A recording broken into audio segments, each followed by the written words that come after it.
what is happening? For myself and my brother Mercy, we say this is a usual thing. I mean, you go to election, you win or you lose. And if you lose and you have a very strong objection, you object, you go to court, which is the right place to go, rather than maybe try to create a confusion at the polling station and sometimes get people lose their life. So that's the right thing to do. And instances we've seen where the court at the High Court will agree with you, but the person that you usually will appeal. And I've seen Honorable Dr. Al-Hassan in, I think, after the 2004 election, had a challenge. Yes, I think so, yes, had a challenge. The court, the same Tamale, ruled that the place should be run again, but he appealed. I mean, so graciously, the same rule applies. That time it was Honorable Sachi Hughes. So allowed the appeal. And when the appeal came, it went back to Dr. Yakubu that no, the decision of the High Court was wrong. So he stayed as a member of Parliament till he finished. Also, one that I can also remember vividly was Honorable Dan Abadapi, when he was sentenced and after the 2005 election. Between 2005 and 2007, he was jailed for causing financial loss. He appealed, and during the process of the appeal, the seats kept waiting until, unfortunately, the matter couldn't be even determined till it was election again. Because it was never conclusive till it was election again. So there was no rush to replace it. So I would say, as a member of Parliament who have been in their house for over 2 decades, we've seen this again and again and again. I've cited example from our side, where I mentioned Honorable Dan Agwadapi and Honorable Dr. Alasan Yakubu from Mion when this thing happened. There are so many others that had happened where the High Court makes ruling, you go to the appeals court, and sometimes they're the decision of the High Court is turned down. We don't know what's going to happen. The Member of Parliament, I'm told by law, has 7 days. I've heard him say that he has filed for the appeal. So let the law run its full course. I'm only worried about the way, I mean, all of us, when decision of the courts happens and we are not happy, we have every right to comment on them and to make and state our factual disagreement. But to go insinuating and calling names, I mean, it weakens our democracy. Is it insinuating? Let's hear Afenyo-Markin what he had to say, and that's the point of disagreement. The judiciary must know that their actions and inactions to serve the interests of whoever their paymaster is has the tendency of destroying our peaceful republic. We will not mince words. They can conspire to call us one by one for a so-called contempt of courts. We are criticizing their shameful conduct. We are not afraid. We are ready to be in Nsawam for their so-called contempt. The sad part of it is that the NDC candidates and his supporters were aware of the judgment before the day, to the extent that on the day of the said judgment, the regional minister led a team of NDC party faithfuls into the courtroom, anticipating the expected result. So typically, if any ordinary lawyer makes these statements, they will be on the way to actually go to jail for contempt. But he is minority leader, so he has a certain leverage, and he's doing a certain public commentary, which perhaps the democracy will permit. I'm worried because, Robert, we're in November. Remember last year this time, what he was saying about the court. And since then, I don't know whether this High Court judge who was appointed this year. I mean, you see, my worry is that, and all of us sometimes get guilty of it when the emotions go, but you have to be careful the way you do the criticism. Because this one, like I said, that's why I'll call it insinuations. It goes beyond just criticizing the decision. One, you are painting the whole judiciary with the same brush. This is a lawyer, this is a minority leader. You guys are guilty of the same. You are saying that paymasters. You are saying that they knew the possible outcome. Samson, you are a lawyer. And you and I have been in court a number of times, right? And there have been instances when we are going, we expect, and you tell me, I mean, you sometimes tell me, this one is 50-50. It could go this way, it could go that way.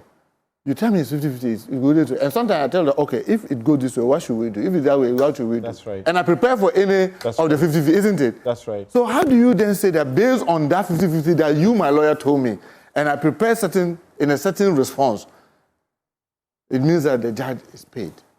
I mean, when you do this, we then, by our action and inaction and comments, weaken the very judiciary that we expect to be strong. Because now, let's assume, if we go to the appeals court and they tender the decision of the High Court judge, should the majority leader come out and say that the appeal court judges are also corrupt and they've been paid by you and all that? I mean, so I'm worried about the posture of the minority leader. And I think that, yes, it's not immune completely, but I want to believe the judiciary may be hesitant because of the position that it's occupying and the possible rancor and political division that it may create. But I must say that it's very disappointing to hear the minority leader say this, and I expect them to be more responsible as a minority leader in this comment. I mean, we were in the leadership, and something you will bear me, there have been instances emotions go so high. But we need to be measured. And I maybe I should assist him by telling that he must learn and get his facts right. You remember when, after the former majority leader, Honorable Chairman Sabons, after we elected Speaker, said that, oh, we were bribing, we were trying to influence some of their members. Then, out of emotion, I said that, you who were trying to influence the other. In the case, you even were trying to get some swing judges to influence some members. You remember the heat I had to go through? I had to apologize. Because, I had to apologize. I didn't mention any specific name. I just said that, we know that you have even used a Supreme Court judge to do this. And something you knew, and as I know, that look, we had the phone number, because it was unknown. We had the conversation 8 minutes, but the court will not give us the order for MTN to give us the audio. So I said that, look, you, my colleague, who told me this information, you told me you have recorded it, not knowing that it was swept, it was clean on her phone. So we didn't have it. And everybody said that, look, but this one, Sam George is the communication minister. So he was the one who did all the tracking, all the numbers and everything with Lawyer Tatuchi Carter and others. They were all insisting that, no, you have to stand your ground. I said, no. Ethics should be very, very important. Once we cannot get the actual evidence, it will be unfair for the other Supreme Court judges. Because if I had mentioned a specific judge, it will be between myself and that judge. Now I've said the whole Supreme Court judges. And now the very evidence we're relying on is destroyed. And we can't have it from the court because the court will not grant us to go to MTN to get it. I think that the most decent thing to do is to apologize. And I did apologize. And I have no regret apologizing because if it was down to me, I expect an apology. I want the minority leader to know that being in leadership position comes with a lot of responsibility. And managing that with your emotion and what you say and what you don't say is very, very important. Especially as he's the lead person. I was a whip. You, the majority, have already pushed him to the wall, especially with this ECOWAS Parliament matter. Yes. And now they actually held a press conference just yesterday, Patricia Appiah-Jay, the deputy, asking the speaker to apologize and so on, and then the petition citing him to the Privileges Committee to be withdrawn unconditionally, among others. But I mean, why do you cite your minority leader because to appear for discipline at the Privileges Committee?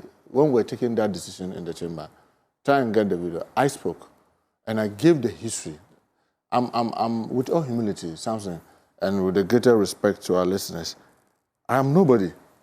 But my brother here knows, by the grace of God, I've been the longest serving whip this country has ever seen. I've served as majority whip and minority whip. And he knows. There's something we call in the parliament, we call the chamber dynamics. I'm gifted with it. He knows. I'm very good. My God has given me that gift. I'm able. That day, I predicted this. And I sent a caution to him that don't go to ECOWAS Parliament and embarrass us. Because when you do, it will trigger parliamentary privileges. I don't know. He didn't listen. Because what we do in the House and took a decision, you go and contrary against that decision. So much as individual, in an external parliament, like ECOWAS Parliament, her consent was never sought. She just heard the announcement for her to take over his place. She can't do that. It is something that is in the House, and he knows. I came to meet it. Honorable Chairman Sabunso, they were there from the beginning because he was there from 1996. When they created the parliament, they did decide that it's a mixture of leadership and middle and back benches. So, for example, in ECOWAS, it has always been the chief whip on both sides. Then you have other members going. Then in Pan-African Parliament, you have the deputy speaker, the deputy leaders, and other members going. By the time it got to my turn as whip, I was already a backbencher member of the Pan-African Parliament. Then I persuaded the House that, can you kindly allow me, I've built some experience here, instead of switching to ECOWAS Parliament, to remain in Pan-African Parliament. And the House graciously agreed. That's how come the regime then changed. Then the whips now are in Pan-African Parliament and deputy leaders. So it is for the position. So if, for example, we send a deputy majority whip, and then you lose that position, you are supposed to be out. In my case, remember when we were removing leadership? In fact, there were attempts to replace me. But I was chairing the Finance Committee of Pan-African Parliament. Then the Deputy Speaker, Osewusu, Honorable Osewusu, together with the senior member, Honorable Collins, went to the Speaker to say, look, Honorable Muntaka, yes, by virtue of being removed from the leadership, automatically loses his position. But we are pleading that because he chairs the Finance Committee of Pan-African Parliament, taking him out will mean Ghana will lose that position. But we are love only 5 months. Why couldn't the same thing be done for Afenyo? No, but the reality is that the reality is that there are other privileges. That day, remember, on the floor, I even threatened, look, I will list all the privileges that the leaders have, why they don't go to the Pan-African Parliament and ECOWAS. And they are kept to IPU and CPA. IPU is International Parliamentary Union, and then CPA is Commonwealth Parliamentary Association. The privileges the leaders have in the House, believe me, it is something that if you are a backbencher, you hear it. You are not careful. Every day you be fighting with your leader. But in any case, the deputy says, I don't want to keep it. No, you see the optics of it. And I'm sorry to say that you can't expose private conversations. Look, it is not for her to say that I don't want. Because it's a position that is meant for her. Yes, I know there have been instances where people say that, like Bedra. No, sorry, Aveji. Mm-hmm. Aveji was supposed to go. Then he says that, look, I'm leaving it for Bedra, Honorable Bedra to go. I will keep the chairing of the public accounts and allow Honorable Bedra for my caucus to go replace me. But even that, the House has to take a decision. And the House took a decision, said, okay, we agree with you. In his case, the House disagreed with him. I can tell you, because that decision is not for individual. I can say that, I want Honorable Susan to replace me. But the House must take that decision. In his case, the House disagreed with him and said, no, we are not going to allow a leader to go. Because if a leader goes, it is going to distort the House. Okay. And we just had a discussion about prudence. Yes. Where we say, better not go to court, sit around and solve this. Why do you want to punish and discipline a leader? It is because when that happened, all the signal was sent to him, including some of us who were in leadership. And I told him that, look, I'm saying it with all the sincerity of my heart because I've been in the leadership longest. And the Speaker, fortunately, has also been in the House much longer than me. And he has been in the House because he served as minority leader and all Deputy Speaker longer. So please don't. And we thought that he was going to take clue. But he still insisted and went to Abuja and, for lack of a better word, misbehaved and embarrassed the country. And for that, he has to be punished. If you don't do that, what precedent will you be setting tomorrow? When the House takes a decision and sends you signal that we know you can go and do this, if you do, there will be these consequences. And then you still go ahead and did it and created all the embarrassment in Abuja. And if you get away with it, because you are a minority leader, tomorrow if another member does the same, what will we do? You'll be breaking the rules. So I come to Japan Mesa, and the Interior Minister has to leave us. Thank you very much.